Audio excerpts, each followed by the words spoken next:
Kagulat World, isang panalo na lang ang pagitan ni Alex sa isa na namang makasaysayang titulo sa kanyang mabilis na pag-angat sa World Tennis. Matapos gulatin ang Birmingham Open Field at maabot ang championship match, haharapin ngayon ng Filipina superstar ang isa pang matinding hamon. Ang Czech rising star na si Nikola Bartunkova sa finals ng 2026 Lexus Birmingham Open. Mas nakakakaba ang laban dahil matagal nang kilala ang Czech Republic bilang isa sa pinakamalalakas na tennis nations sa mundo. Mula kina Martina Navratilova hanggang sa modern stars gaya ni Petra Kvitova, Barbora Krejcikova at Marketa Vondrousova, paulit-ulit na nagpapadala ng world-class talents ang Czech tennis system. Ngunit may dahilan para maniwala ang mga Pilipino. Ayon sa mga available records, wala pang opisyal na singles meeting sina Alex at Bartunkova sa professional tour. Kaya parehong papasok ang dalawa na walang head-to-head advantage. Ito ang kanilang unang malaking championship showdown. Kapansin-pansin din ang kakaibang twist ng kuwento. Ilang araw lamang ang nakalipas, naging doubles partners pa sina Alex at Bartunkova sa Birmingham Open bago sila na-eliminate sa opening round. Ngayon, mula pagiging magkakampi, maghaharap sila bilang magkaribal para sa titulo. Ayon sa latest match listings, nakataktang ganapin ang final ngayong June 7 sa Birmingham, England. Ang tanong ngayon, makakaya bang basagin ni Alex ang tinatawag ng ilang fans na Czech curse? O magpapatuloy ang Cinderella run ng batang Czech sensation? Isang laban, isang titulo, isang pagkakataon para muling gulatin ng Pilipinas ang buong mundo.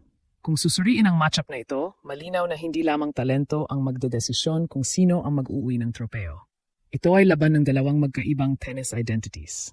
Sa isang panig ay si Alexandra Ayala, ang Filipina lefty na kilala sa kanyang matinding baseline consistency, elite court coverage, at kakayahang baguhin ang direksyon ng rally gamit ang kanyang mabigat na topspin forehand. Sa kabilang panig naman ay si Nikola Bartunkova, isa sa pinakaabangang batang prospects ng Czech Republic na mabilis umakyat sa rankings at nagpapakita ng agresibong all-court game. Sa kanyang Birmingham campaign, napatunayan niyang kaya niyang manalo sa pressure situations at makalusot sa mahahabang laban. Kung style comparison ang pag-uusapan, may malinaw na susi si Alex. Rally length. Kapag mas humaba ang palitan ng bola, mas lumalakas ang sansa ng Filipina star. Sa buong 2026 season, nakita natin ang malaking improvement ni Alex sa shot selection, movement at mental toughness. Hindi na siya basta umaasa sa winners. Marunong na siyang maghintay ng tamang pagkakataon para umatake. Si Bartunkova naman ay mas gustong pabilisin ang puntos. Kapag nakakauha siya ng maagang control sa rally, nagiging napakadelikado niya, lalo na sa grass courts kung saan mas mabilis ang bola. Ito ang dahilan kung bakit napakahalaga ng serbisyo ni Alex. Kapag mataas ang first serve percentage ng Filipina, mapipigilan niya ang Czech star na agad umatake sa return games. May isa pang factor na hindi dapat maliitin. Familiarity. Hindi tulad ng ibang finals opponents. Magkakilala na ang dalawang ito matapos silang magsama bilang doubles partners sa parehong torneo ilang araw lamang ang nakalipas. Alam nila ang tendencies ng isa't isa. Alam nila ang mga paboritong patterns ng kalaban. Ngunit dito pumapasok ang pinakamalaking advantage ni Alex. Experience sa big matches. Sa nakaraang taon, paulit-ulit nang humarap si Alex sa mas mataas na ranked opponents at mas malalaking stages. Naranasan na niya ang pressure ng pagiging top seed, ang pressure ng pagdadala sa pangalan ng Pilipinas, at ang pressure ng pagiging isa sa pinakamainit na rising stars sa women's tennis. Samantalang para kay Bartunkova, ito ang isa sa pinakamalaking finals ng kanyang batang career. At sa championship matches, madalas hindi forehand o backhand ang nagdedesisyon, kundi kung sino ang mas kalmado kapag dumating ang pinakamahalagang puntos. Kaya habang maraming eksperto ang tumitingin sa matchup na ito bilang halos 50-50 battle, may isang bagay na maaring magbigay ng edge kay Alex. Hindi lamang siya naglalaro para sa sarili. Naglalaro siya para sa milyon-milyong Pilipinong muling nangangarap na makita ang watawat ng Pilipinas sa tuktok ng world tennis. Ngayon, pag-usapan natin ang pinakamalaking tanong ng buong finals. Paano mababasag ni Alex ang tinatawag na Czech curse? Sa nakalipas na 2 dekada, ang Czech Republic ay naging isa sa pinakamakapangyarihang bansa sa women's tennis. Nakapagluwal sila ng sunod-sunod na Grand Slam champions, Wimbledon winners, at top 10 stars.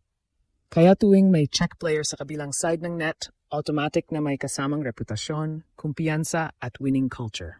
Ngunit ngayong Birmingham Open Final, may dahilan para maniwala na si Alex ang may hawak ng mas malaking momentum. Una sa lahat, si Alex ang top seed ng torneo. Hindi siya nakarating sa final dahil sa magandang draw lamang. Dinaanan niya ang matitinding kalaban at ipinakita ang consistency na bihirang makita sa grass court season. Sa semifinal laban kay Rebecca Masarova, kahit nahinto ng ulan at nawala ng momentum, nagawa niyang bumalik at tapusin ang laban sa 3 set. Iyon ang klase ng mental toughness na kailangan sa championship match. Samantala, si Bartunkova ay isa ring napakadelikadong kalaban. Sa kanyang semifinal win laban kay Ashlyn Kruger, ipinakita niya ang kalidad ng kanyang serve at agresibong baseline game. Ngunit ayon sa match analysis ng LTA, nagkaroon siya ng inconsistency sa first serve percentage at kinailangang humugot ng malaking effort upang maisara ang laban. At dito pumapasok ang pinakamahalagang tactical key. Target the second serve. Kapag bumaba ang first serve percentage ni Bartunkova, kailangan maging agresibo si Alex sa returns. Hindi niya dapat hayaan ang check star na magdikta ng puntos mula sa unang palo. Kapag napasok ni Alex ang mahabang rallies na lampas 5 hanggang 8 shots, mas lalabas ang kanyang superior movement at consistency.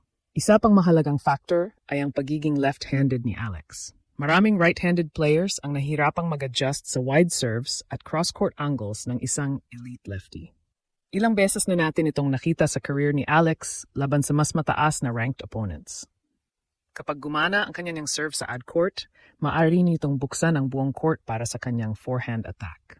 Ngunit higit sa lahat, may isang bagay na hindi masukat ng statistics. Championship belief. Si Bartunkova ay papasok sa isa sa pinakamalaking finals ng kanyang batang career. Si Alex naman ay nakatikim na ng malalaking stage, WTA 1000 breakthroughs, tour-level finals at WTA 25 title success. Ang pressure ng malaking laban ay hindi na bago sa kanya. Kaya narito ang fearless forecast. Hindi magiging madali. Hindi ito magiging straightforward. Magkakaroon ng mga sandaling angat ang check star at magkakaroon ng momentum swings. Pero kung mapapanatili ni Alex ang mataas na first serve percentage, maiiwasan ang unforced errors at mapahahaba ang rallies, naniniwala akong siya ang may mas kumpletong laro para sa grass court final na ito. Fearless forecast. Alexandra Ayala defeats Nicola Bartunkova 6-4, 3-6, 6-3. At kapag nangyari iyon, hindi lamang isang WTA 125 title ang kanyang maiuwi. Isa na namang piraso ng kasaysayan ang may daragdag sa patuloy na pag-angat ng isang Filipina na unti-unting pinapaniwala ang buong mundo na ang Pilipinas ay mayroon ng tunay na tennis superstar. Ayon sa available tournament listings, ang Birmingham Open Women's Singles Final nina Alex at Nicola Bartunkova ay nakataktang laruin mamaya June 7th, bandang 8 p.m. subject to tournament adjustments. Ito rin ang kanilang unang professional singles meeting, kaya walang head-to-head advantage ang alinman sa dalawa.